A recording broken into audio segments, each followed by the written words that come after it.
dikatakan sebelum kamu berdoa, aku sudah tahu apa yang menjadi kebutuhan kamu. Nggak usah minta-minta. Tuhan itu bukannya seperti supermarket, kita kasih uang baru dikasih barangnya. Tidak.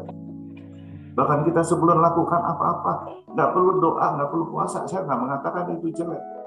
Ya, tapi jangan memaksa Tuhan atau mengkait-kaitkan doa puasa dengan materi yang Tuhan percayakan kepada kita. Tidak ada seperti itu. Tuhan kita bukan seperti itu. Tuhan kita bukan gunung kawi. Harus berikan persembahan, bernasar dan sebagainya. Baru nanti dia akan berikan ini, berikan itu, berikan itu. Bukan seperti itu. Itu adalah gambaran Bapa yang sudah dirusak di luar sana. Sehingga ada orang yang mengatakan, kenapa ya Pak? Saya ini udah tiap minggu loh taat ke gereja. Ya, ibadah tengah minggu saya hadir Pak.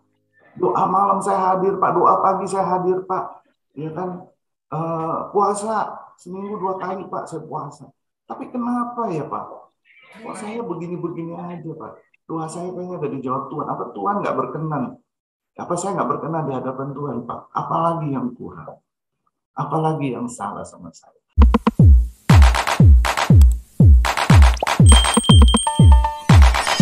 Ruang dan waktu saya persilakan. Baik, terima kasih Bro Frans dan teman-teman semua di CCM. Bersyukur hari ini kita bisa sharing lagi firman Tuhan ya. Sekarang masih suasana liburan, tapi puji Tuhan semangat untuk kita sama-sama belajar di bawah kaki Tuhan untuk tetap berapi-api. Bersyukur untuk hal tersebut ya. Izinkan saya untuk share screen, kita langsung ke PowerPoint sehingga kita bisa diskusi ya sebentar. Saya percaya Tuhan menaruhkan saya satu tema yang saya sendiri bergumul dalam tema ini. Apa benar ini Tuhan yang mau bawakan? Saya diingatkan dengan beberapa pengalaman saya di dalam melayani dewasa muda. Tentu yang dalam pelayanan itu saya ingin lebih mengenal bagaimana hubungan pemuda tersebut dengan keluarganya, karena itu adalah dasar di mana dia itu dibentuk baik secara rohani maupun secara karakter. Yang paling utama tentu adalah hubungan dengan bapaknya, karena bapak ini adalah imam, adalah nabi, adalah raja, seperti sesuai dengan apa yang firman Tuhan katakan. Dan saya melihat hubungan seorang pemuda, seorang anak dengan bapaknya yang baik, itu akan membawa mereka lebih mengenal dan lebih mau mencari siapa Bapak surgawi mereka. Karena itu saya melihat hubungan antara anak dan bapak yang benar akan sangat mempengaruhi pengenalan dan hubungan seseorang dengan Bapak surgawi. Biarlah ini menjadi akhirnya tema yang saya kira perlu saya gali lebih dalam lagi dan saya coba sharingkan dengan teman-teman di CCM. Semoga ini semua bisa menjadi berkat buat kita. Ya, kita lanjut ke firman Tuhan ya. Saya membaca di Efesus 6:1. Hai anak-anak, taatilah orang tuamu di dalam Tuhan, karena haruslah demikian. Hormatilah ayahmu dan ibumu. Ini adalah suatu perintah yang penting, seperti yang nyata dari janji ini, supaya kamu berbahagia dan panjang umurmu di bumi. Dan kamu bapak-bapak, janganlah bangkitkan amarah di dalam hati anak-anakmu, tetapi didiklah mereka di dalam ajaran dan nasihat Tuhan. Membaca firman ini saya menangkap dua bagian. Bagian pertama Efesus 6:1 sampai 6:3 itu berbicara kepada anak-anak. Ya, taatilah orang tuamu dan sebagainya. Di bagian Efesus 6:4 bagian kedua, dan kamu bapak-bapak, ini bicara kepada bapak-bapaknya. Jadi dua bagian ini tentu saya bertanya, ini yang A dulu apa yang B dulu? Orang tuanya dulu atau anaknya dulu? Ya, membuat saya akhirnya teringat akan pertanyaan yang klasik yang sering menjadi pembicaraan ya. Ayam dahulu atau telur dahulu nih? Ya kan? Kalau telur dahulu diciptakan, siapa yang ngeramin? Ya kan? Saya percaya logikanya harusnya ayam dahulu yang diciptakan, bertelur, telur dirami, menetas menjadi ayam lagi. Demikian juga kembali ke Efesus 6:1 sampai 6:4. Saya percaya yang harus dididik sebenarnya bapak-bapaknya dahulu dalam ajaran dan nasihat Tuhan. Kalau bapaknya mengerti tentang ajaran dan nasihat Tuhan, mengenal siapa penciptanya, ya kan? Dan dia akan bisa menceritakan lagi kepada anak-anaknya, mengajarkan lagi kepada anaknya, mendidik lagi. Sehingga otomatis dengan demikian, anak-anak itu akan taat pada orang tuanya, akan menghormati ayah ibunya, akan lebih mengenal lebih siapa Tuhannya dan mengasihi Tuhannya. Jadi nggak usah dipaksa-paksa, nggak usah ditakut-takutin anak-anak kalau nggak menghormati, nggak dikasih warisan, misalnya contohnya ya. Ini klasik yang sering kita dengar ya kan. Kalau nggak taat nanti nggak diberikan apa yang materi. Jadi gambaran Bapak di surga itu akhirnya digambarkan seperti kalau kamu taat kamu dapat ini. Jadi sangat material sekali. Inilah yang salah di dalam pengajaran-pengajaran di luar sana. Ya, bahkan saya pernah dengar ada orang yang karena ribut dengan bapaknya, namanya katanya dicoret dari daftar warisan. Apa urusannya gitu, ya kan?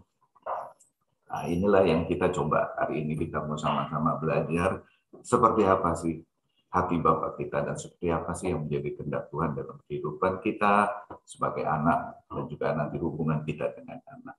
Ya. Kita masuk dalam satu kisah yang juga klasik yang sering kali didiskusikan, tapi kita mengambil bagian yang paling esensi daripada kisah ini di dalam firman Tuhan, yaitu mengenai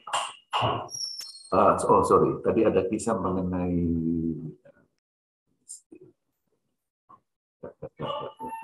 sorry ya, sebentar.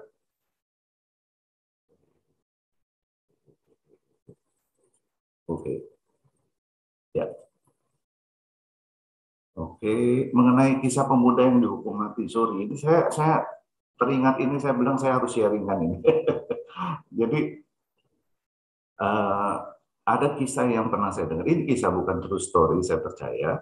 Kisah ini di mana seorang pemuda berbuat kriminal yang sangat signifikan, yang sangat jahat, dan akhirnya dihukum mati.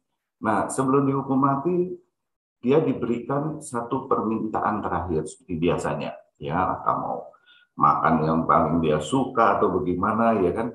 Nah, yang diminta pemuda ini adalah dia mau menyusui ya dari ibunya yang sudah tua renta. Hakim dan orang-orang yang ada di pengadilan semua juga bingung loh, kok maunya nyusui nih, ada apa yang ditanya pada ibunya yang sudah tua renta, karena ini permintaan terakhir anaknya yang mau dihukum mati. Akhirnya ibunya mengizinkan. Nah, saat menyusui, si pemuda itu menggigit, mohon maaf, puting dari payudara ibunya hingga berdarah-darah. Ibunya teriak-teriak, semua yang di pengadilan teriak-teriak kaget. Setelah menggigit, dia langsung berdiri, dia teriak-teriak sambil nangis, dia marah-marahin ibunya, dia katakan, ibu tidak pernah mengajarkan saya tentang kebenaran. Tidak pernah mengajarkan saya bagaimana yang namanya menjadi orang yang baik. Lihat nasib saya hari ini. Hari ini saya harus dihukum mati karena ibu lalai mengajarkan kepada saya.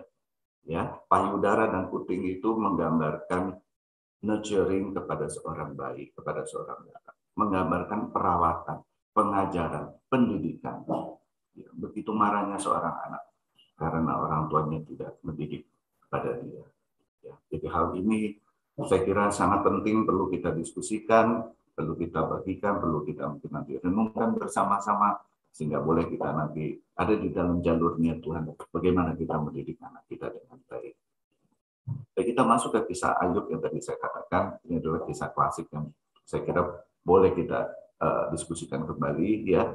Di Ayub 1 ayat 4, anak-anaknya lelaki biasa mengadakan pesta di rumah mereka masing-masing. Menurut giliran, 3 saudara perempuan mereka diundang makan minum bersama. Setiap kali apabila hari-hari pesta berlalu, Ayub memanggil mereka dan menguduskan mereka. Keesokan harinya pagi-pagi bangun Ayub lalu mempersembahkan korban bakaran sebanyak jumlah mereka sekalian. Sebab pikirnya mungkin anak-anakku sudah berbuat dosa dan telah mengutuki Allah di dalam hati. Demikianlah dilakukan Ayub senantiasa. Di sini kita melihat Ayub adalah seorang bapak yang peduli ya dengan anak-anaknya. Jangan-jangan anaknya ini telah berbuat dosa dan mengutuki sehingga Diberikanlah setiap kali mereka berfoya-foya, mereka berpesta pora, ya kan, lalu Ayub itu memberikan persembahan mendamaian kepada Allah. Nah, lalu di Ayub 1:8 Tuhan bertanya kepada iblis. Saya singkat aja langsung. Di 1:7 Tuhan berkata kepada iblis, habis dari mana nih iblis? Katanya, oh habis keliling dunia. Dari 1:8 Tuhan berkata kepada iblis, apakah engkau memperhatikan hambaku Ayub? Sebab tiada seorang pun di bumi seperti dia yang demikian saleh, jujur, yang takut akan Allah dan menjauhi kejahatan. Di sini kita melihat malah Tuhan yang bertanya kepada iblis, yang mengingatkan kepada iblis tentang Ayub, hambanya yang saleh.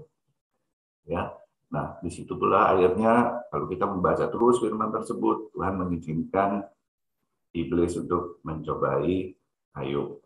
Ya, dibukalah pagar perlindungannya. Tuhan cuma bilang boleh mencobai tapi jangan sampai membunuh dia. Ya. Singkat cerita, kita tahu anak-anak Ayub semua mati dan hanya istrinya yang setia mendampingi dia. Walaupun istrinya sempat berkata, di mana Tuhanmu, di mana Allahmu? Apakah kamu masih terus mau ibadah sama dia? Ya lihat nasibmu, anak mati, kena penyakit yang mengerikan dan sebagainya. Ya hartanya semua habis semua. Ya apa kamu masih mau ya beribadah kepada Tuhan kamu? Ayub katakan, kau perempuan yang gila ya, sudah nggak waras dan sebagainya. Tetapi istrinya tetap setia dan istrinya tidak dibunuh oleh Tuhan, oleh iblis. Karena memang Tuhan sudah berjanji, Tuhan sudah mengingatkan kepada Tuhan sudah memerintahkan kepada iblis bahwa semua boleh dilakukan terhadap Ayub, tapi hanya Ayub yang tidak boleh dibunuh. Istri dan Ayub sudah menjadi satu, jadi istrinya pun tidak boleh dibunuh. Ya, nah di akhir daripada kisah Ayub ini di pasal 42, ya, kita akan baca.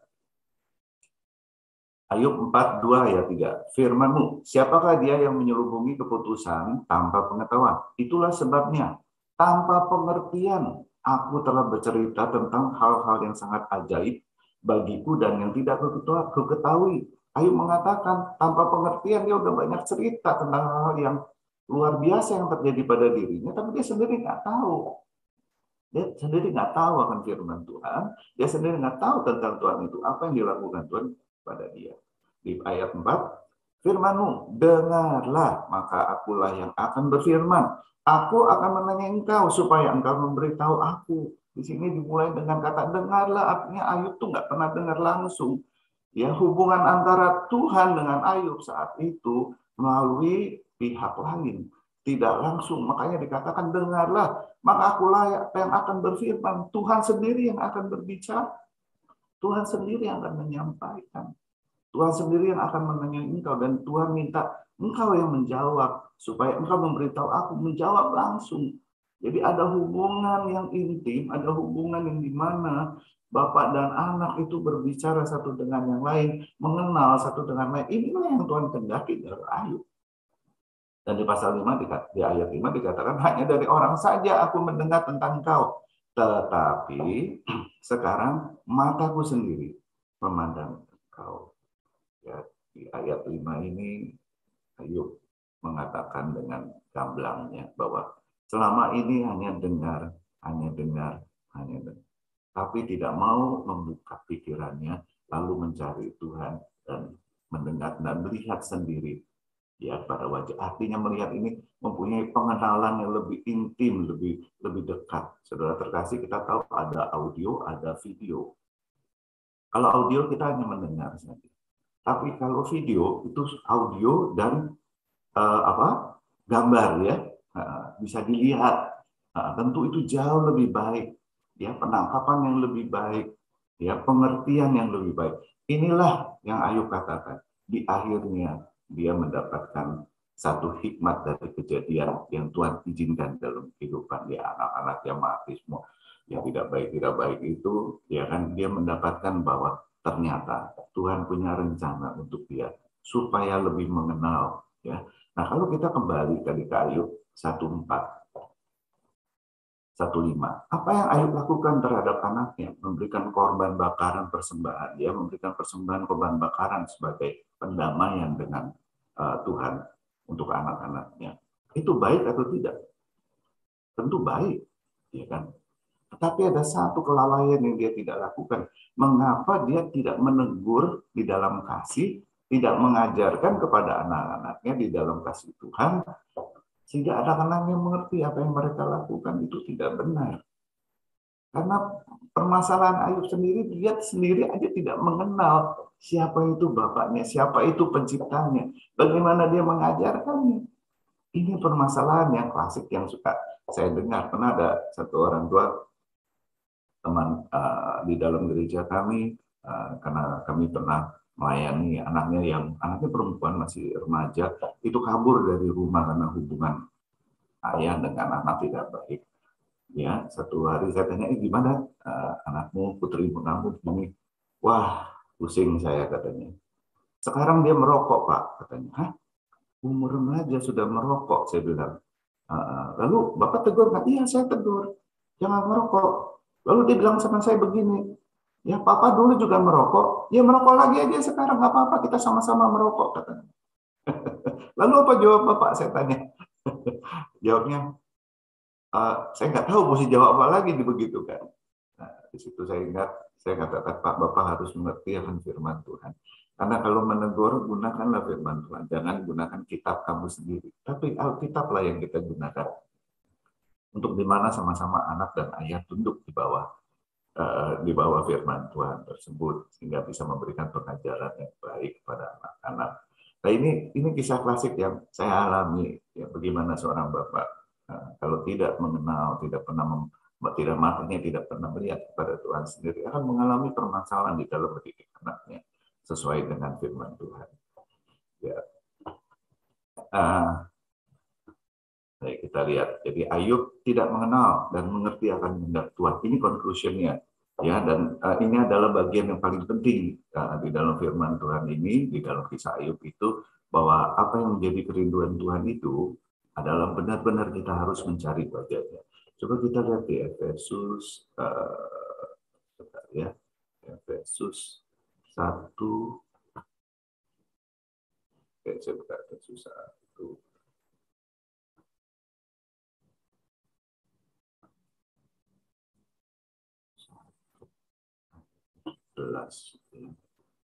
Kita lihat di sini di Sabda 17 di sini dikatakan, dan meminta kepada Allah Tuhan kita Yesus Kristus, yaitu Bapa yang mulia, supaya Ia memberikan kepadamu roh hikmat dan wahyu pengenalan untuk mengenal Dia yang benar. Ya. Jadi di Efesus 1:17-18 ini penting kita catat untuk kita mengerti bahwa ya supaya kita ini bisa mengenal Tuhan dengan benar. Mintalah kepada Dia roh hikmat dan wahyu, yaitu Roh Kudus sendiri, ya kan, yang untuk mengajarkan kepada kita di saat kita membaca, di saat kita merenungkan, kita meminta pengertian dan pengetahuan kepada Tuhan, supaya apa yang menjadi kerinduan Tuhan untuk kita mengerti, untuk kita pahami, untuk kita mengenal Dia, itu bisa dengan baik diajarkan. Ya, saya ingat waktu itu di ponsel kami ada seorang bapak, saat itu dia mengatakan pada saya, Pak Jo, selama ini di ponsel kita kan memang selalu kita tuh diminta untuk baca firman Tuhan, dan bergantian kita membawa firman Tuhan untuk sharing ya kepada teman-teman. Sesungguhnya saya itu baca firman itu nggak pernah bisa mengerti gitu. Tapi ada hamba Tuhan mengatakan kepada saya, baca aja, satu hari kamu akan bisa mengerti. Nah, saat itu dia sedang mengalami satu badai yang berat, yaitu dia didiagnosa menderita kanker. Dan kankernya cukup serius. Dan saya percaya setelah kondisi yang demikian terjadi, kerinduan dia untuk benar-benar mencari Tuhan itu lebih besar. Dan dia mengatakan, setelah saya membaca lagi saat ini, saya baru bisa mengerti firman Tuhan. Wow, saya tahunan ponsel sama beliau. Saya nggak tahu demi Tuhan, saya nggak tahu kalau dia itu sebenarnya nggak ngerti firman Tuhan. Ya, nah inilah yang saya katakan, kalau kita meminta kepada Tuhan roh hikmat dan wahyu untuk mengenal dia, nah, saya kira tidak ada seorang bapak pun yang akan menahan-nahan memberikan sesuatu kepada anaknya yang sangat baik, apalagi kerinduannya untuk mengenal bapaknya. Itu mustahil Tuhan itu akan menahan. Yang Tuhan minta adalah kesungguhan dalam hati kita. Benar nggak sih kita mau mengenal dia lebih baik? Ya, di saat kita meminta itu, saya percaya Tuhan pasti akan memberikannya. Ya, oke, kita akan lanjut. Ya, kita akan lanjut. Ya. Nah, jadi saudara terkasih, tahap selanjutnya, setelah kita mendengar bagaimana pentingnya seorang bapak itu belajar di bawah kaki Tuhan, mengenal siapa bapak itu, ya kita masuk ke dalam tahap bagaimana sih, seperti apa sih bapak surgawi, apa sih karakternya, apa sih sifatnya, apa sih kerinduannya, apa yang dia mempunyai satu blueprint dalam kehidupan kita, rencana kita, jati diri kita dan semuanya. Ya kita coba yuk sama-sama kita diskusikan. Yang pertama dia adalah Bapa. Ya, kita lihat di Keluaran 4:22 dikatakan, maka engkau harus berkata kepada Firaun, beginilah firman Tuhan, Israel ialah anakku. Sekali lagi diulang, anakku yang sulung. Sebab itu aku berfirman kepadamu, biarkanlah anakku itu pergi supaya ia beribadah kepadaku. Tetapi jika engkau menolak membiarkannya pergi, maka aku akan membunuh anakmu yang sulung. Ya, di sini Tuhan menekankan anakku. Jadi dia adalah Bapa kita. Ulangan 14:1 dikatakan lagi, kamulah anak-anak Tuhan, ditekankan lagi, ya, bahwa kita ini adalah anak Tuhan. Ya, jadi yang pertama, dia adalah Bapa. Yang kedua, dia adalah pendisiplin, dia adalah pengajar. Di Ulangan 8:5. Maka haruslah engkau insaf bahwa Tuhan Allahmu mengajari engkau seperti seseorang mengajari anaknya. Ya, di Ulangan 3:12, karena Tuhan memberi ajaran kepada yang dikasihinya, yaitu kita-kita ini, seperti seorang ayah kepada anak yang disayangi. Ya, dijadikan satu percontohan, dijadikan satu perumpamaan, adalah ayah kepada anak. Ya, begitu sayangnya, begitu Tuhan itu mengasihi kita, memberikan pengajarannya seperti demikian. Ya. Lalu dia adalah penebus, dia adalah penyelamat. Yesaya 63 ayat 16. Bukankah engkau Bapa kami? Sungguh Abraham tidak tahu apa-apa tentang kami dan Israel tidak mengenal kami, ya Tuhan.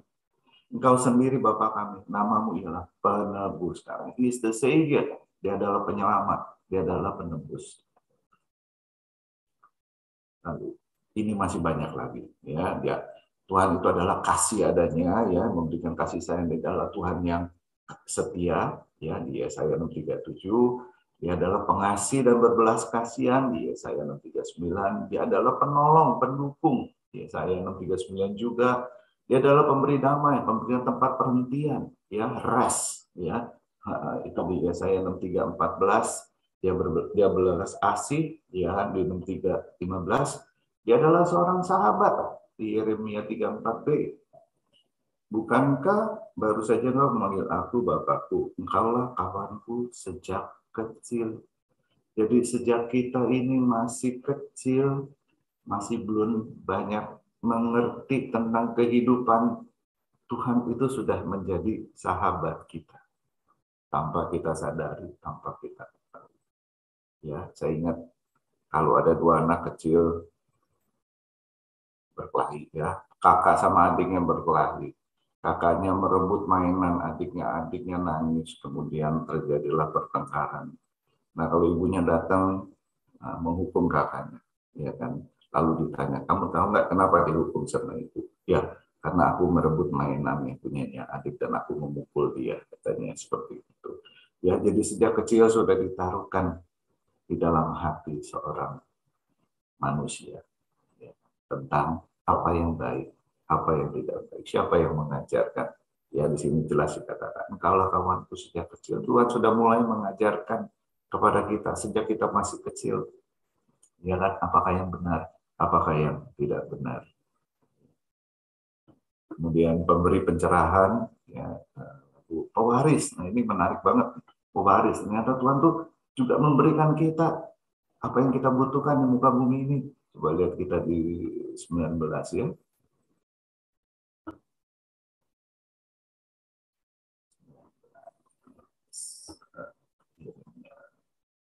19 sampai 20.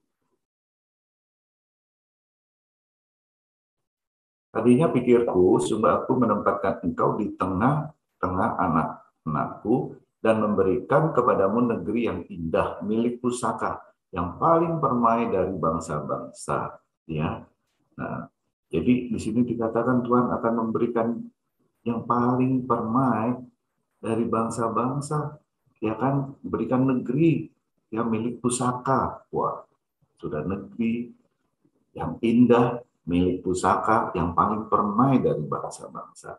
Tuhan nggak memberikan yang ecek-ecek loh.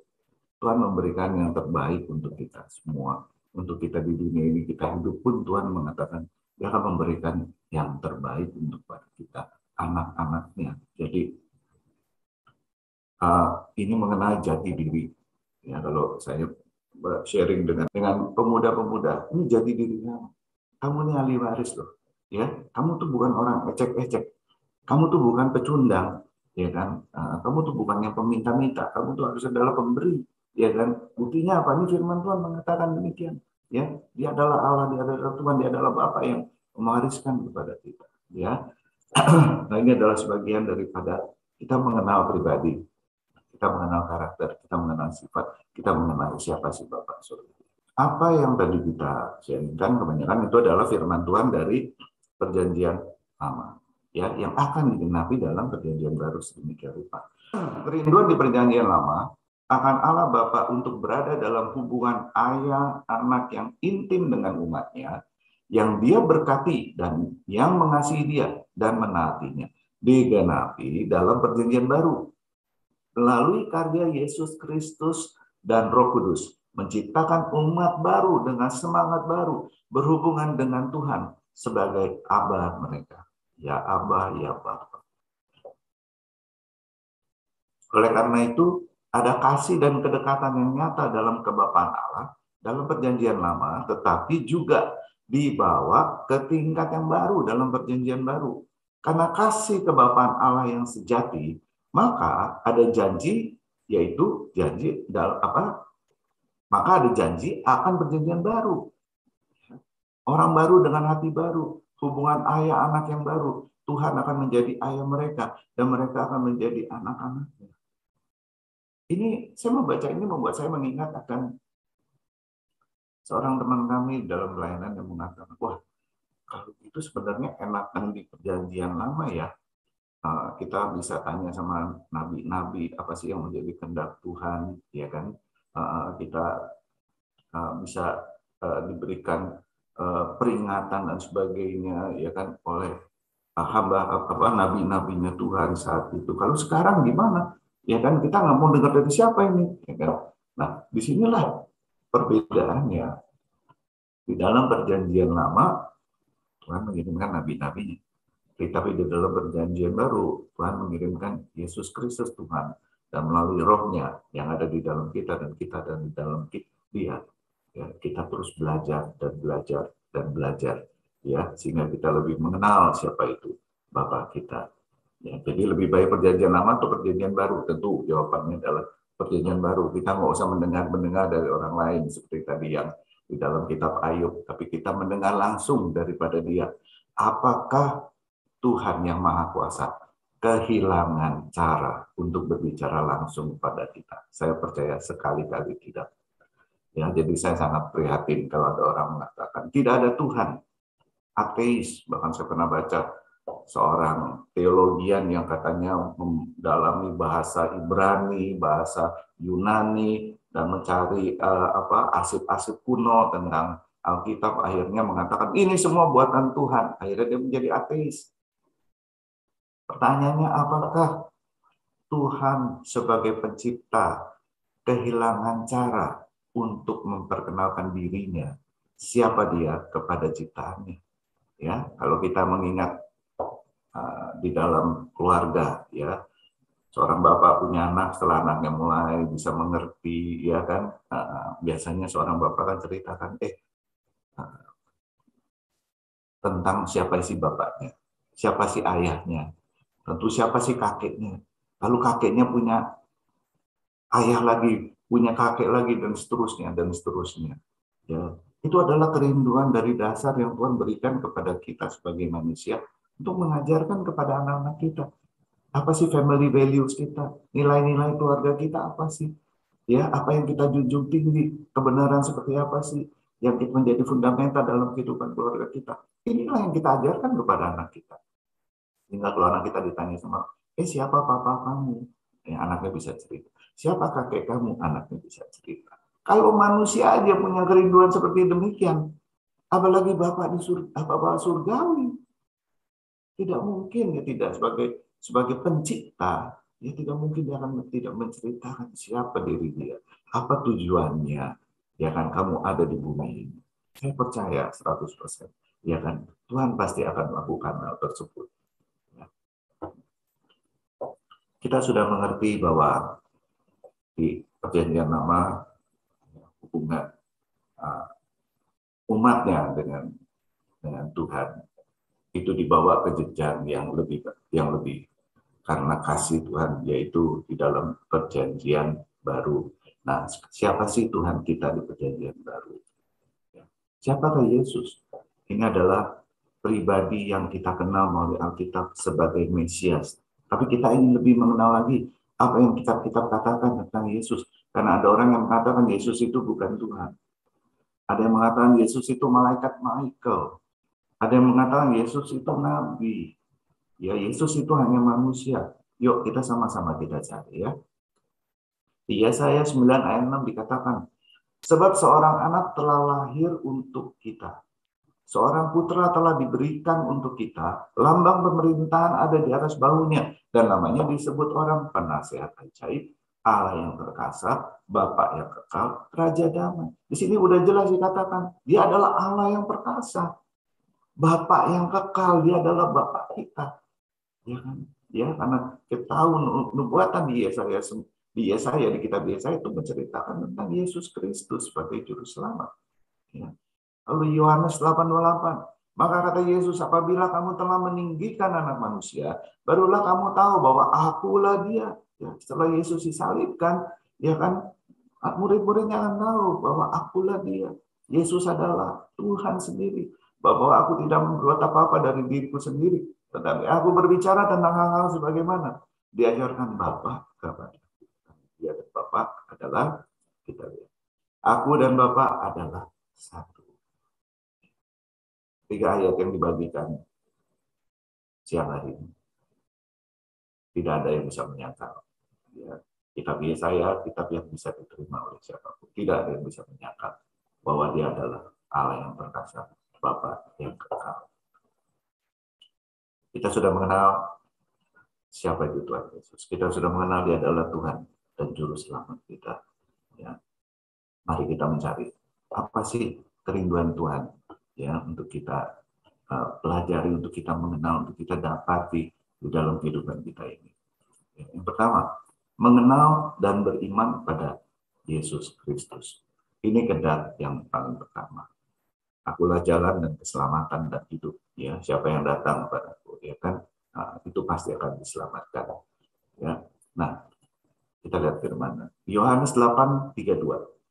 Yohanes 8:32 dikatakan, dan kamu akan mengetahui, ya, mengetahui di sini dalam kurung ginosko, dan kebenaran dalam kurung di sini adalah Yesus, yaitu Tuhan Yesus adalah kebenaran. Dan kebenaran Yesus itu akan memerdekakan kamu.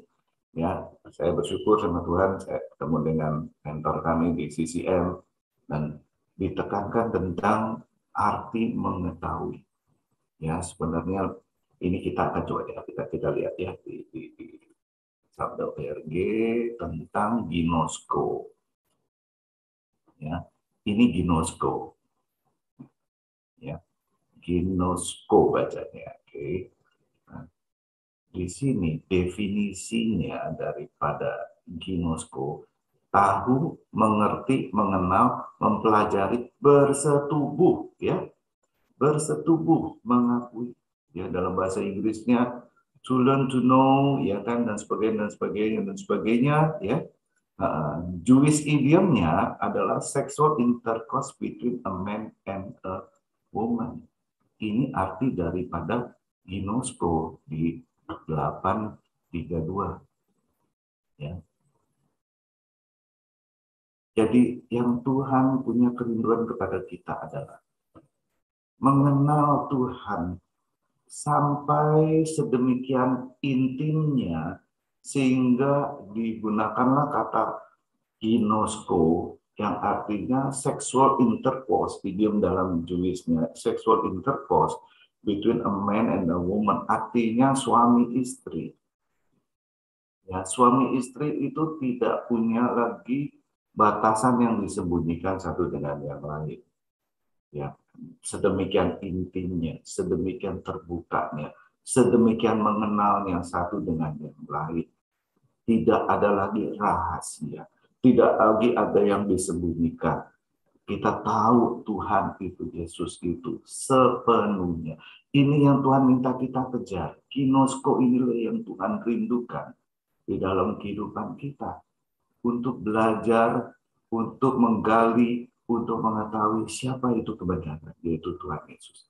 Karena itulah yang dikatakan akan memerdekakan kamu. Merdeka dari apa? Dari ikatan-ikatan permasalahan, ikatan-ikatan belenggu. Ya, di dalam satu pelayanan, kami mempunyai pelayan dewasa muda. Ada teman kami yang senior di dalam pelayanan juga. Dia katakan, tolong dong anak saya masukkan dong ke fellowship dewasa muda. Karena bapaknya pun kesulitan. Ya, saya tidak menuduh, saya tidak menghakimi. Tapi yang saya tahu dan saya percaya firman Tuhan mengatakan, ya kalau kita sungguh-sungguh berada di dalam Tuhan, belajar mengenal Dia seperti apa yang tadi dikatakan, ya kan, mengenal Dia secara ginosko, saya percaya kita tidak akan kekurangan yang firman Tuhan untuk kita ajarkan kepada anak-anak kita. Yang kedua, tinggal di dalam Tuhan. Ya, kita lihat di Yohanes 15:4-7.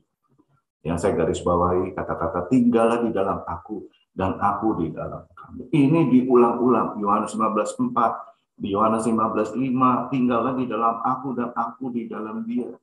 Ya, di dalam kalau 15:6, kalau tidak tinggal di dalam aku, apa sih konsekuensinya? Bukan nakut-nakutin, tapi Tuhan mau kasih tahu apa akibatnya.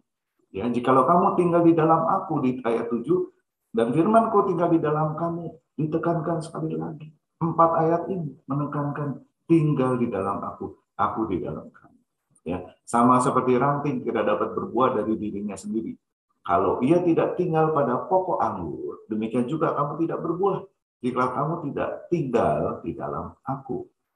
Ya, kata-kata berbuah ini berbicara bukan materi, ya, walaupun terkadang ada di luar sana yang mengatakan kamu tuh harus berbuah-buah, artinya apa? Ya kan, diberkati Tuhan, ya, kemudian berbuah-buah artinya kamu itu bikin gereja, ya kan, sampai jemaatnya 100.000 orang, ya kan, itu artinya kamu berbuah. Tidak, yang Tuhan katakan berbuah ini adalah bicara tentang keselamatan.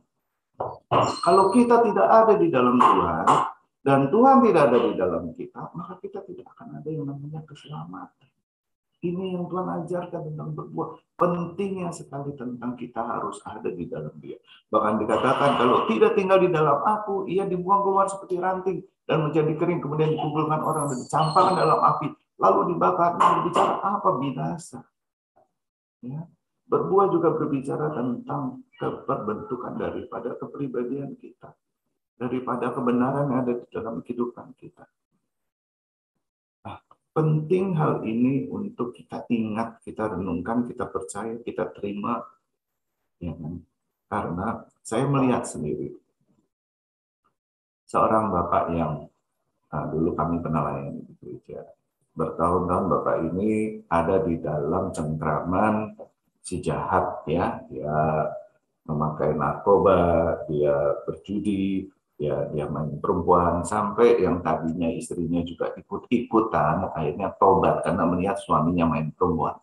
Saat itu istrinya sakit hati sekali. Ya kata orang kalau kalau istri itu kalau selama suaminya nggak main perempuan dia akan setia-setia aja katanya gitu, nggak tahu benar apa enggak. Ya nah jadi saat istrinya ke gereja berusaha menarik suaminya ke gereja ke dalam Tuhan. Tapi memang sangat sulit sekali, hamba-hamba Tuhan datang dibimbing, diberikan firman Tuhan dan sebagainya, tapi dia menolak, menolak dan menolak. Ya sampai ngeledekin pendeta. Ya nanti satu hari ya gua akan khotbahin lu orang katanya gitu kepada anak-anak dan istrinya. Singkat cerita dia dijamah Tuhan dan dia bertobat.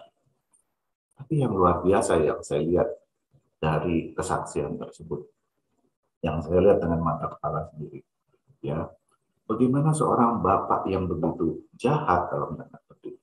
Dia nggak peduli istrinya mau mati atau hidup. Dia nggak peduli istrinya pernah lompat dari mobil yang dia kendarai karena mau menahan dia untuk tidak dugem ya malam itu. Ya kan sebodoh amat. Dia cuma angkat istrinya ke mobil, dianterin, panggil saudaranya suruh bawa ke rumah sakit. Dia pergi lagi dugem. Dari situ saya tahu hatinya cuma ada di dalam yang jahat seperti demikian. Tapi saat dia bertobat, dia bisa berubah 180 derajat. Bagaimana seorang bapak yang sudah usia 40 tahunan, ya begitu di zaman Tuhan bisa berubah 180 derajat. Ini menurut saya mustahil. Ya, seorang ahli psikiatris pun, seorang ahli psikologi pun, saya percaya tidak bisa akan menjelaskan tentang hal ini. Ya, bagaimana seseorang bisa berubah. Karena dia baru bertobat, jadi kami dengan teman-teman kami sepakat ya untuk terus mendampingi dia, untuk terus mementori dia, untuk terus memastikan dia tidak kembali lagi ke dalam dunia yang jahat tersebut. Jadi kalau siang-siang jam 12 itu biasanya saya telepon dia, ya punya toko ya dia jaga toko dan dia katakan wah sepi sekali. Jadi kamu ngapain aja saya bilang gitu. Nah, dia bilang saya tiap hari cuma baca firman Tuhan. Jadi duduk di toko, di kursi di mejanya itu cuma firman Tuhan aja, selembar-selembar. Loh gimana seorang bapak yang tadinya sukanya demikian tentang dunia itu begitu suka, sekarang bisa berubah mencari wajahnya dia. Ya, dan dia setiap hari di rumah, kalau saya datang ke rumah dia duduk di ruang keluarga, ada mejanya, dan itu cuma isinya Alkitab dan notes kecil ya, dia menulis firman Tuhan kecil-kecil dalam kartu kecil-kecil, kemudian taruh di kantongnya kalau dia mengantar jemput anaknya sekolah, jadi sambil nunggu anaknya di parkiran, dia akan buka kartu-kartu itu untuk membaca, untuk menghafalkan, untuk mengerti, ya merenungkan firman Tuhan. Bagaimana seorang bapak bisa demikian? Kalau seseorang tidak tinggal di dalam dia tidak ada di dalam kita, ya roh Allah tidak ada di dalam kita, roh Tuhan Yesus tidak ada di dalam kita, tidak mungkin ya kita itu bisa berubah, tidak mungkin Bapak itu bisa berubah sedemikian rupa. Ya puji Tuhan sekarang dia sudah jadi gembala ya, dan saya dengar dari istri dari teman-teman sepelayanannya luar biasa. Jam 12 malam kalau jemaatnya telepon karena sakit atau ada masalah, dia nyetir sendirian ke rumah jemaatnya, ya kan, untuk melayani, untuk mendoakan jam 12 malam. Dan kami pernah bersama-sama juga punya pelayanan atau mengikuti sebuah pelayanan doa mengubah segalanya di sebuah gereja di radio station.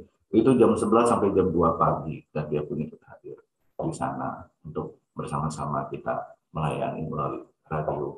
Pelayanan tersebut tentu tidak mudah karena jam-jam tersebut adalah jam-jam tidur ya. Godaannya cukup berat. Jadi kita harus ngopi dan kita harus menguatkan satu dengan yang lain. Tapi apa yang saya lihat dari Bapak ini, hatinya bisa berubah 180 derajat. Karena saya percaya dia ada di dalam Tuhan. Dan Tuhan ada di dalam dia. Ya. Nah yang ketiga, yang Tuhan tunjukkan adalah memberikan persembahan yang benar dan hidup di dalam kasih. Ini di Roma 12 ayat 1 sampai 21.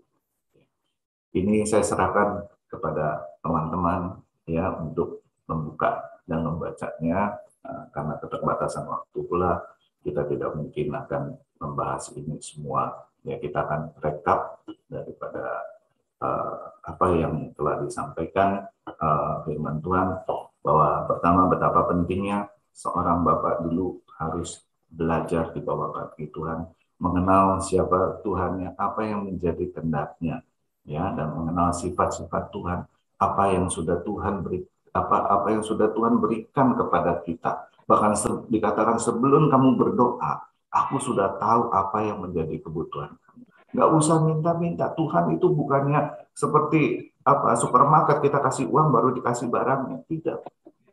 Bahkan kita sebelum lakukan apa-apa, nggak perlu doa, nggak perlu puasa. Saya nggak mengatakan itu jelek. Ya, tapi jangan memaksa Tuhan atau mengkait-kaitkan doa puasa dengan materi yang Tuhan percayakan kepada kita. Tidak ada seperti itu. Tuhan kita bukan seperti itu. Tuhan kita bukan gunung kawi. Harus berikan persembahan, bernasar, dan sebagainya. Baru nanti dia akan berikan ini, berikan itu, berikan itu. Bukan seperti itu. Itu adalah gambaran Bapa yang sudah dirusak di luar di sana. Sehingga ada orang yang mengatakan, kenapa ya Pak? Saya ini udah tiap minggu loh taat ke gereja. Ya, ibadah tengah minggu saya hadir Pak. Doa malam saya hadir Pak. Doa pagi saya hadir Pak. Ya kan, puasa seminggu 2 kali Pak saya puasa. Tapi kenapa ya Pak? Kok saya begini-begini aja Pak? Doa saya kayaknya udah dijawab Tuhan. Apa Tuhan nggak berkenan? Apa saya nggak berkenan di hadapan Tuhan Pak? Apalagi yang kurang? Apalagi yang salah sama saya? Kenapa kok tetangga saya yang hangat-hangat suam-suam kuku aja cari Tuhan? Kok secara materi, wah berkelimpahan sih Pak. Jadi ini dikait-kaitkan sedemikian rupa sehingga gambaran Bapak Surgawi itu dirusak. Dan tidak jarang saya dengar yang tadi kita sudah sharingkan. Saat seorang bapak marah dikatakan, kamu jangan kurang ajar ya, kamu nggak taat sama saya ya. Aku coret kamu dari warisan. Wah, ini bukan pertama kali dan bukan satu orang saya dengar. Ya, kami melayani satu teman anak saya, ya, bapaknya begitu marah benci sama dia karena ada satu kejadian kesalahan yang dia perbuat. Ya, kalau dia telepon bapaknya mengatakan, lu masih hidup? Ya bukannya udah mati lu. Sampai kayak demikian, saya bilang, itu benar bapak kamu mau betul dia bilang. Ya. Sampai saya bilang ya sudah. Nah ini Imlek kan, bapaknya kan merayakan Imlek. Ya, kemarin ini datanglah bawa buah-buahan kayak apa kayak, ya, sebagai tanda. Dan mau dia datang, dia ceritakan dia datang situ, bukannya diterima, nggak diterima, udah keluar kamu di sini. Sampai neneknya ngebantu, sudahlah bilang ke bapaknya, anak sudah datang, ya, diusir anaknya. Pokoknya udah nggak ada bagian. Yang kamu jangan harap dapatkan uang dari saya dan sebagainya dan sebagainya. Padahal anaknya datang bukan mau minta duit. Ini adalah gambaran yang rusak antara hubungan ayah dengan anak. Seolah-olah semuanya adalah materi. Sekali lagi, saudara terkasih, jangan pernah gunakan kata-kata ya, seperti hal tersebut. Karena Bapa kita di surga, walaupun kita berbuat salah, ya, apakah dia menghukum kita dengan habis-habisan? Sampai harus mengemis-ngemis minta maaf. Saya percaya tidak. Sangat percaya itu tidak. Karena firman sudah jelas tadi kita share. Ya. Nah yang kedua, saya pernah melayani seorang pemuda, ya, ini juga teman kami di gereja. Nah, waktu saya telepon bapaknya, gimana anak kamu si Anu? Wah, sekarang udah nggak mau kerja, udah nggak mau sekolah, udah nggak mau ke gereja lagi. Hah? Kok bisa parah demikian? Ya, nah akhirnya saya hubungi si anak itu, saya minta WA-nya, saya hubungi karena dia juga mengenal saya. Kita dari kecil dari gereja, kita sama mengenal. Dan saya jam makan siang, jam makan malam, dan saat itu saya ngobrol, akhirnya saya mulai bertanya, mengapa kamu begitu? Akhirnya dia cerita, ya saya mau usaha. Waktu usaha saya menguntungkan dan berhasil, walaupun nggak meledak gitu ya, tapi berhasil. Papa nggak pernah memberikan pujian kepada saya. Tapi satu saat usaha saya kebetulan sedang ada masalah, saya butuh bantuan, ya kan, bantuan dana, ya kan. Saya datang ke papa saya, papa marah-marah. Udah saya bilang, jangan begini, begitu. Tuh lihat akibatnya. Kalau kamu nggak gini. Jadi dia sangat sakit hati, dia sangat kecewa. Papa nggak pernah muji. Ya, tahunya cuma mengecam, mengkritik, mengomelin, ya, mengecilkan, menghina sedemikian rupa.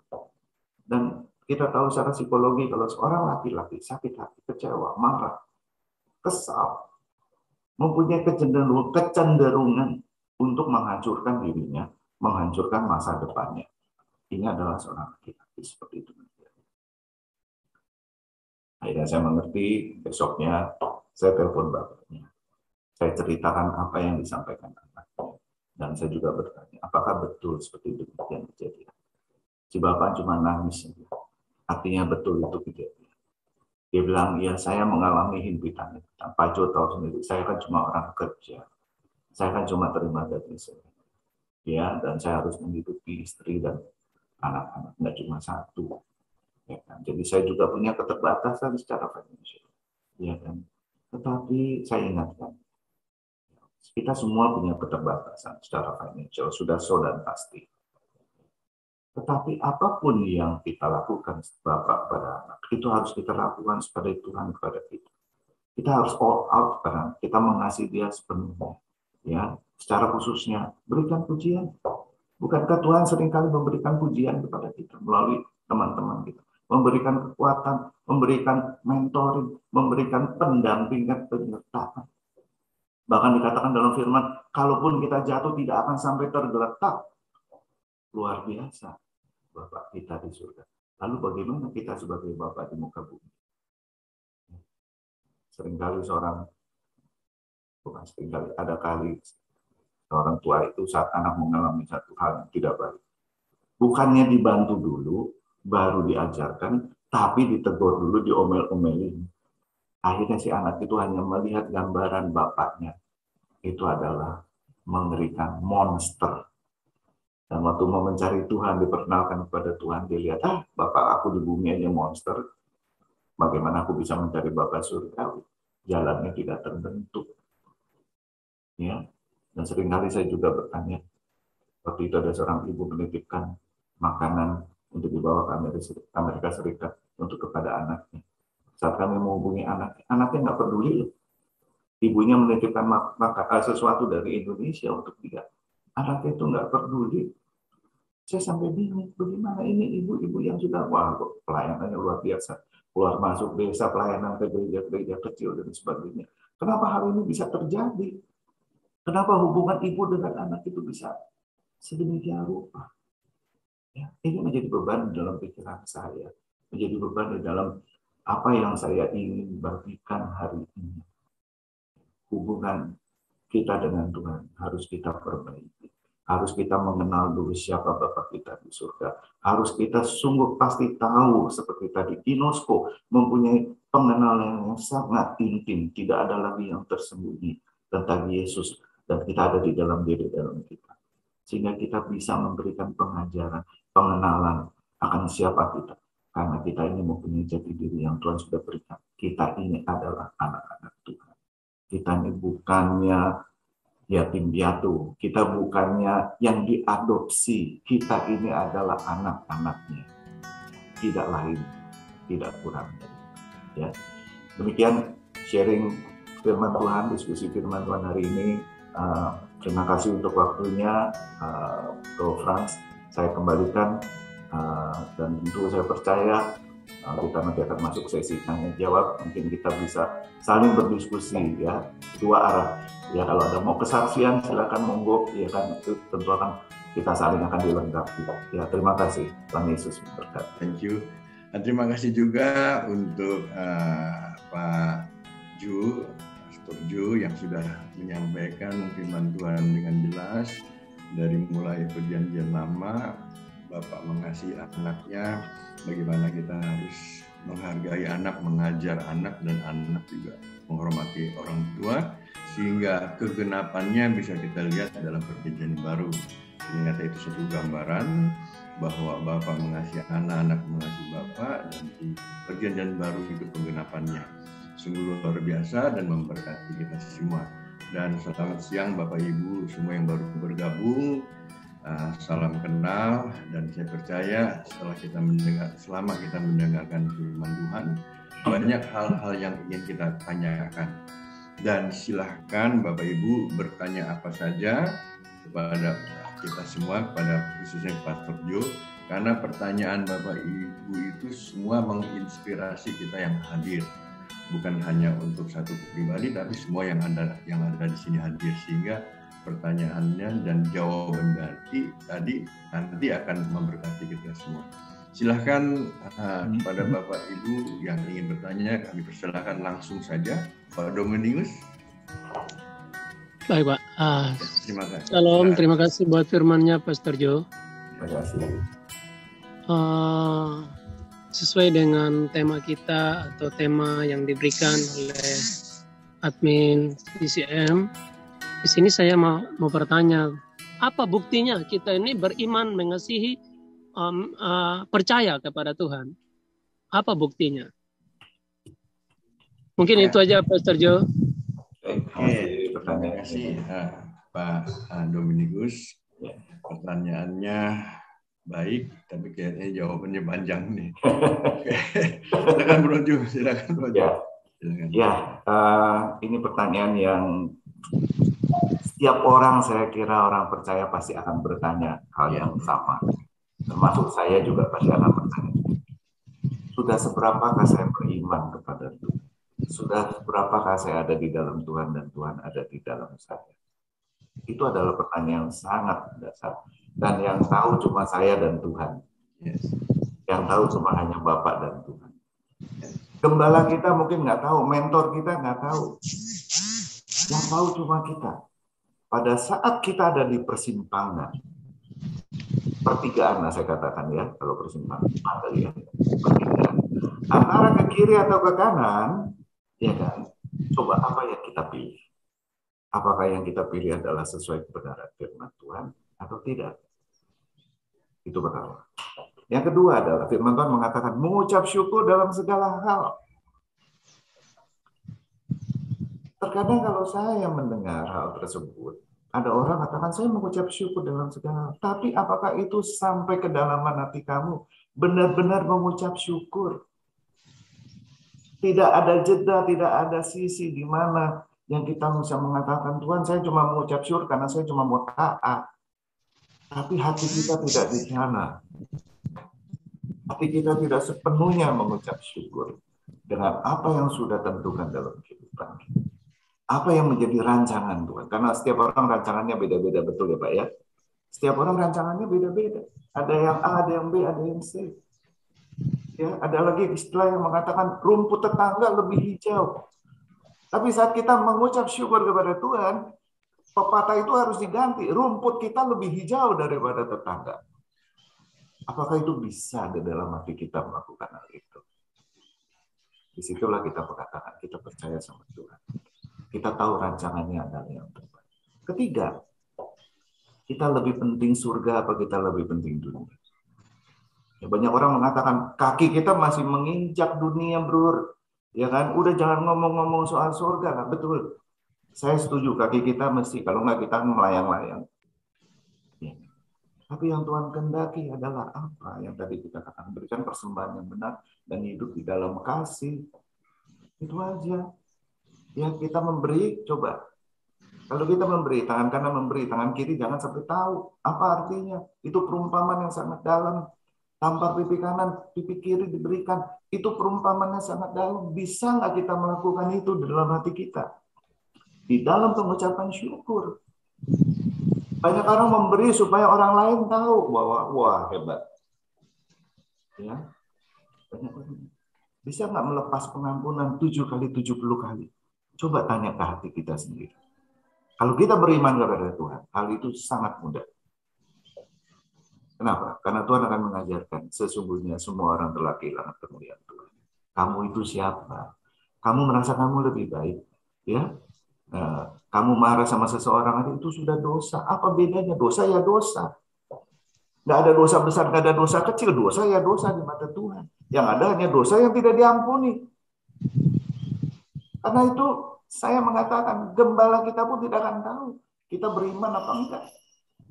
Karena ada orang yang ke gereja hanya supaya apa? Pernah saya dengar kesaksian.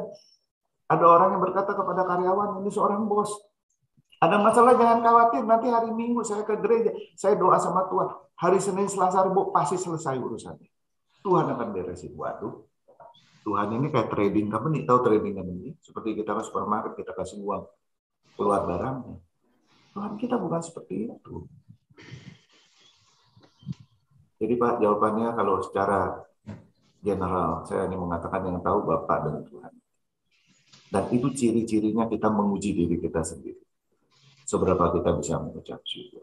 Seberapa kita memutuskan dalam segala aspek kehidupan kita. Kita mengerti atau berkata. Apa yang kita pilih. Seberapa kita bisa melepas pengampunan. Itu semua kita yang tahu. Kita bisa bohong sama istri kita aja, kita bisa bohong. Sama sahabat paling dekat aja kita bisa bohong.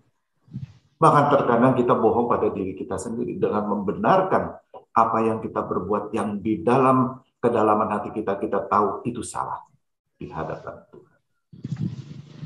Ya, saya kira dari saya seperti itu. Mungkin teman-teman lain di CCM bisa membantu saya. Silakan Bro Suhanda, Bro Gibson. Oke, terima kasih Pak Ju. Jadi pertanyaan Pak Dominus ini, apa bukti kita beriman? Lalu Pak Andreas juga tadi bilang apa yang akan nanti Tuhan tanyakan kalau kita meninggal. Dan ini menarik, cuman kita harus kembali ke topik Bapak yang baik. Nah, pertanyaan-pertanyaan ini nanti akan dijawab setelah acara kongko-kongko. Jadi kita inventaris dulu karena ini topik yang menarik. Dan saya sendiri kadang-kadang ingin juga tahu jawabannya, bukti kita beriman. Jadi Pak Dominikus, nanti komentarnya nanti di setelah kongko juga Pak Andreas, kelihatan juga masih belum puas. Oke, jadi kita lanjut kembali ke topik Bapak yang baik. Untuk penanya berikutnya silakan, masih ada waktu 15 menit Pak, masih banyak. Silakan Pak. Nanti kalau tidak bisa dijawab, akan dijawab di kongko-kongko oleh teman-teman yang ada di sini semua. Silakan Bapak Pak, Ibu. Boleh saya bicara sedikit? Silakan Pak Cipayung. Ya. Ya, silakan Pak. Ya, terima kasih. Tapi saya agak tertarik ini dengan istilah baik. Ya. Terlalu ringan rasanya. Lebih baik benar adanya. Jadi kalau benar itu sudah luar biasa itu. Semuanya deh. Kalau baik itu ada ungkapan di dalam kitab kata Tuhan, kalau karena orang baik orang berani mati, tapi kalau karena kebenaran nggak ada yang berani mati begitu. Jadi kebaikan itu seperti antar manusia saja layaknya. Tetapi bagaimanapun juga pertanyaan saudara tadi itu apa buktinya itu tadi, jawaban itu saya pikir akurat sekali. Itu soal dalam itu. Dan proses. Jadi kalau bukti Anda dan saya bahwa kita percaya itu berbeda itu tingkatannya. Jadi kalau memang di dalam riwayat kudus anak yang hilang itu, siapa mereka itu yang paling pas percaya? Anak yang di rumah rajin bekerja atau anak yang hilang yang bertobat? Tapi kita memuji yang bertobat, yang jahat itu. Yang rajin di rumah melakukan semua pekerjaan, itu digambarkan pembicara tadi sebagai gereja, ini, justru tidak mengenal Allah ayahnya. Tidak mengenal dirinya dalam hubungan dengan ayahnya, dia tidak kenal itu. Sehingga dia bersungut-sungut menuntut.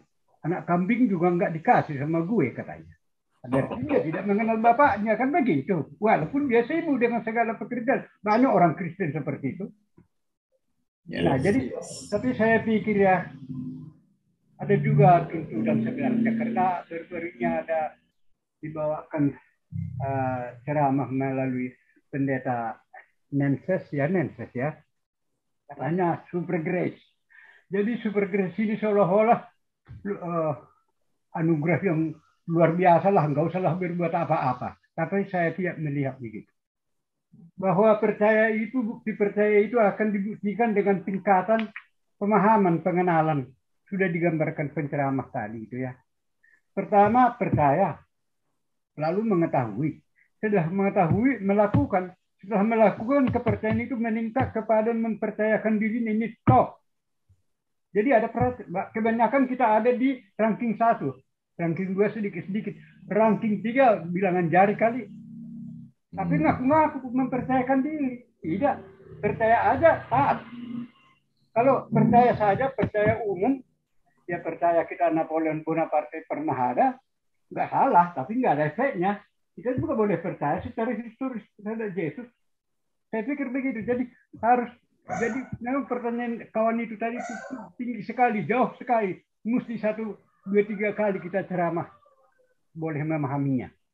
Ya jadi, tapi kalau dipersempit bahwa Bapak itu baik, ya kedekannya begitu. Saya mau minta warisan sama saya Pak, katanya. Nah, aturannya kan nggak bisa kata bapaknya, tapi karena dia baik dikasih aja. Dan kalau karena itu selalu sesat, lain cerita. Yang saya hanya tahu adalah ini. Bahwa kebaikan Bapak itu walaupun kemanapun kita meninggalkan dia, kalau kita kembali, dia terima. Itu tandanya dia baik. Tetapi kalau kita tidak kembali, sudah berstatus anak, dia tidak cari. Kecuali kita berstatus domba, berstatus perak yang hilang, itu masih dicarinya. Kalau sudah anak, jangan macam-macam. Kalau enggak kembali sendiri, enggak. Itu pemaham saya. Kalau kurang lebih, namanya juga sharing sih. Terima kasih. Ya, oke. Jadi Pak Sipayung hanya bertanya, kenapa bukan Bapak yang benar, bukan Bapak yang baik, gitu Pak ya? Iya. Ya, oke. Silakan Pak Ju, Bro Ju. Nanti setelah ini ada pertanyaan dari Pak Jarudin Siagian. Habis ini Pak ya, nanti Pak ya. Habis ini. Oke, silakan Pak Bro Ju jawab dulu. Nah, Bapak yang benar. Ya. Makasih, terima kasih. Nanti Pak Siagian nanti mau dijawab sama Pak Bro Ju dulu. Habis ini. Oke. Ya, Bro Ju silakan. Yang kenapa nggak Bapak yang benar, bukan Bapak yang baik gitu tadi. Ya, terima kasih. Ya, kalau kita bicara benar, itu kebaikan itu ada di dalam kebenaran. Yang namanya benar itu pasti baik. Yang baik itu belum tentu benar. Saya setuju dengan apa yang Pak katakan. Ya, tapi di dalam hal ini saya ingin menggambarkan hubungan ayah dan anak yang dimana dikatakan Bapak itu baik adalah satu kata yang universal, Pak. Kalau kita bicara tentang Bapak yang benar, orang di luar sana yang tidak seiman dengan kita mungkin berpikirnya berbeda. Ya, lalu akan masuk ke dalam pertanyaan-pertanyaan benar itu apa sih gitu kan? Karena benarnya kita dengan benarnya mereka berbeda. Ya kan? Nah, seperti itu. Jadi ini saya mencoba mencari tema atau titel yang universal. Kalau kita akan baik, semua orang mengerti apa yang namanya baik. Gitu. Oke, seperti itu aja. Simple aja sih, Pak. Oke. Simple aja sih dalam pemikiran saya. Ya, thank you, Pak Tejo. Nanti Pak Sipayung bisa nanya lebih lanjut dalam kompon. Ya, kalau sedikit menyinggung tentang si bungsu, ya kita masih ada waktu ya, Pak ya. Sedikit bungsu, dan itu sebenarnya satu yang tadinya saya mau bawakan, tapi saya pikir terlalu panjang kalau saya bawakan ini.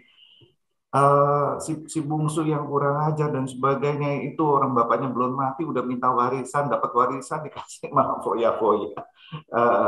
Tetapi ada hal yang memicu, yaitu dia itu menyadari dia akan dosanya, dia mau bertobat, dia kembali kepada bapaknya sebagai gambaran manusia yang menyadari akan kesalahannya, bertobat kembali kepada bapak.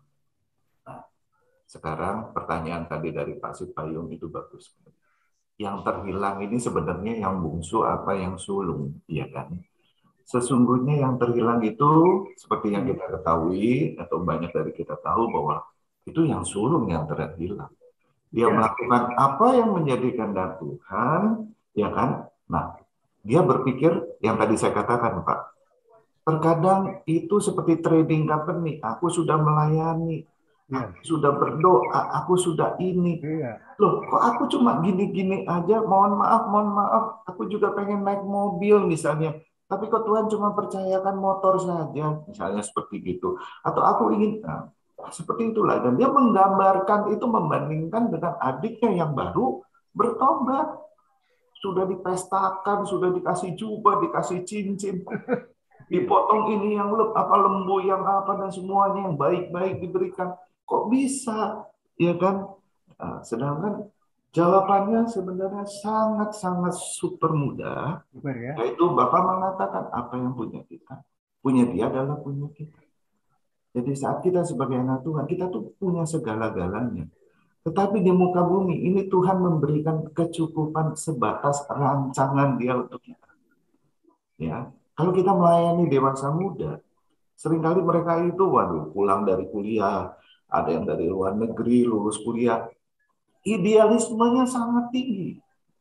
Dia pengen begini, lihat di luar negeri kayak begitu, begini, pengennya begini, menuntut orang tuanya harus ada begini, sehingga timbullah perselisihan. Ada anak sama bapak, timbul perselisihan, bapaknya bilang, dulu aku buka toko, cukup begini aja. Sekarang dia mau AC, mau full begini, mau ada sofanya, harus ada gininya. Itu karena ibunya nurutin aja sih. Makanya anak saya jadi begitu. Coba lihat dulu bapaknya usahanya, cuma begini aja. Ini bisa nyekolahin kamu ke luar negeri. Ada keributan-keributan seperti begini yang saya pernah dengar, saya pernah saksikan sendiri di depan mata saya. Ya, karena ya tadi seperti saya mengambil perumpamaan. Terkadang kita pun sebagai anak Tuhan, karena kita sadari, ya kan, kita tidak mau mengucap syukur dengan rancangan yang Tuhan sudah berikan kepada kita. Ada orang yang mau jadi konglomerat, lalu saya bilang, kamu mau jadi konglomerat, ya kan? Nah sekarang saya mau tanya, kamu sanggup nggak? Kamu tahu nggak menjadi konglomerat itu berapa banyak waktu yang dia harus berikan untuk usaha pekerjaan? Berapa banyak badai-badai di dalam usaha pekerjaan? Kamu sanggup nggak? Ya kan? Tuhan memberikan rancangan sesuai kesanggupan kita. Betul. Sehingga damai sukacita kita itu tidak hilang. Ada lagi orang yang tadinya pabriknya 1 lalu dikasih pabrik 2 sama Tuhan. Setelah pabriknya 2, udah nggak sempat lagi komsel, udah nggak sempat lagi cari wajah Tuhan. Dia katakan, Pak Jo, saya paling cepat pulang dari pabrik ini jam 8 sampai rumah jam 9 belum makan, belum mandi, belum ini mau suruh ke gereja komsel, mana ada waktu. Padahal komsel seminggu cuma sekali, Pak. Ya, itu yang saya katakan. Seberapa Tuhan memberikan kepada kita, mengucap syukurlah, berjalan dengan itu. Ya, jangan-jangan pabrik yang satu lagi, mohon maaf, saya nggak menghakimi, jangan-jangan pabrik yang satu lagi bukan Tuhan yang memberikan. Itu kedagingan kita yang mengendaki. Karena saya percaya kalau Tuhan yang memberikan kepada kita, kita pasti punya kecukupan waktu untuk berada di dalam hadirat Tuhan, ya, cari wajahnya, memperdalam pengenalan akan Kristus itu sendiri dalam diri kita. Karena tidak mungkin seorang bapak memberikan sesuatu kepada anaknya supaya anak itu jauh dari dia. Setuju nggak?